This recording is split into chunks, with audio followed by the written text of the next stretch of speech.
IPL 2026 ప్రారంభంలోనే RCB అభిమానులకు పూనకాలు తెప్పించింది. హోమ్ గ్రౌండ్ చిన్నస్వామి స్టేడియంలో ఎప్పుడో 10 ఏళ్ల క్రితం చేసిన మ్యాజిక్ మళ్లీ ఇన్నాళ్ళకు రిపీట్ చేస్తూ ఎస్ఆర్హెచ్ పై ఘన విజయాన్ని అందుకుంది.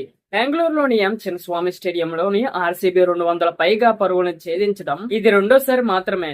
గతంలో 2010లో పంజాబ్ కింగ్స్ పై ఈ ఘనత సాధించింది. సుదీర్ఘమైన 16 ఏళ్ల నిరీక్షణ తర్వాత మళ్లీ సొంత మైదానంలో ఇంతటి భారీ లక్ష్యాన్ని విజయవంతంగా అధిగమించి చరిత్ర సృష్టించింది. ఈ చారిత్రాత్మక విజయానికి యువ ఆటగాడు దేవదత్ పడిక్కల్ కేవలం 26 బంతుల్లోనే 61 పరుగులు చేసి ప్రత్యర్థి బౌలర్లకు చుక్కలు చూపించాడు. మరోవైపు కింగ్ కోహ్లీ తన క్లాస్ ఆట తీరుతో ఆకట్టుకున్నాడు. 38 బంతుల్లో 69 పరుగులు చేసి అజేయంగా నిలిచి జట్టును గెలుపు తీరాలకు చేర్చాడు. వీళ్ళిద్దరు హైదరాబాద్ బౌలర్లు చేతులెత్తేశారు. బ్యాటింగ్ కు ముందు బౌలింగ్ లోనూ ఆర్సీబీ ఆకట్టుకుంది. ముఖ్యంగా ఐపీఎల్ అరంగేట్రం చేసిన జాకబ్ డఫీ అద్భుత ప్రదర్శన చేశాడు. 4 ఓవర్లలోనే 22 పరుగులు మాత్రమే ఇచ్చి అభిషేక్ శర్మ, ట్రావిస్ హెడ్, నితీష్ కుమార్ రెడ్డి వంటి కీలక వికెట్లు పడగొట్టాడు.